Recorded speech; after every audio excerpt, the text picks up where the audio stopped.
ایک شور بڑے جذبات میں ہوتے ہیں، آج بھی جذبات میں آیا، اس نے آگے بیوی سے کہا کہ جب تک تو مجھ سے بات نہیں کرے گی تو میں بھی تجھ سے نہیں کروں گا۔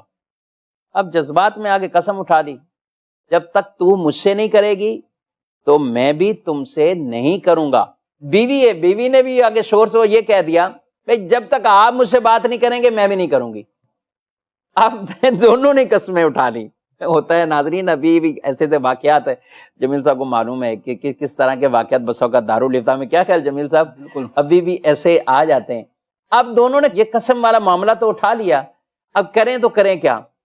اچھا، اس وقت حضرت سفیان ثوری رحمۃ اللہ تعالی علیہ ان کے پاس پہنچے، انہوں نے بولا بھائی قسم کا کفارہ ہی دینا پڑے گا، اس کے علاوہ حل والی صورت نہیں ہے، کفارہ دو اور یعنی اب شوہر کو بھی بات کرنی ہے، بات کرنی ہے، شوہر نے بھی قسم اٹھائی ہوئی ہے، بیوی نے بھی اٹھائی ہوئی ہے، وہ دونوں خاموش ہیں۔ موج کرو دونوں، اب کفارے دو، بات کرنی ہے تو بات کرو، کفارے دو۔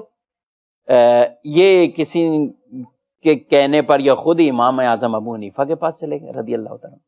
امام صاحب فرمانے لگے کہ تم ایسا کرو، بات کر لو، شوہر سے کہا بیوی سے بات کر لو، تمہاری قسم نہیں ٹوٹی۔ بات بڑی حیران والی، تمہاری قسم نہیں ٹوٹے گی، نہ تمہاری ٹوٹے گی نہ اس کی ٹوٹے گی، تم جا کے بات کر لو۔ وہ بڑے حیران ہو، وہ سفیان ثوری کے پاس چلے گئے کہ حضرت آپ نے یہ بتایا ہے، امام ابو حنیفہ یہ بتا رہے ہیں۔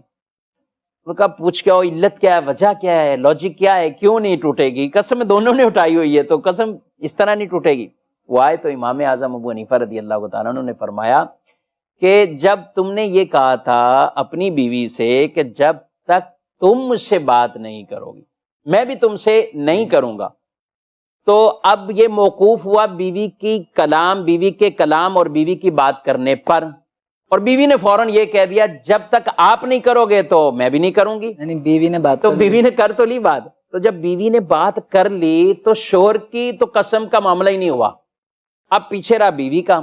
تو امام اعظم نے فرمایا اب آپ اس سے جا کے کر لو تاکہ بیوی کی بھی قسم پوری ہو جائے، تو یوں دونوں کی قسمیں پوری ہو جائیں گی اور کسی پر کوئی حلف اور کوئی قسم کا کفارہ نہیں آئے گا۔ کیا بظاہر آدمی ابتدا میں سنے تو وہ یہی کہے گا کہ اب ان پہ دو قسموں کے کفارے آئیں گے، لیکن فرمایا کسی قسم کا کوئی کفارہ نہیں، اور یوں ہی مسئلہ بھی ان کا حل فرمایا۔ یہ انہوں نے کیا جو وقت کے امام اعظم تھے، جو بڑے بڑے اکابرین، ان کے آگے جو ہے وہ شرف تلمذ اختیار کیے ہوئے تھے، یہ وہ امام اعظم ابو حنیفہ رضی اللہ تعالیٰ عنہ ہیں۔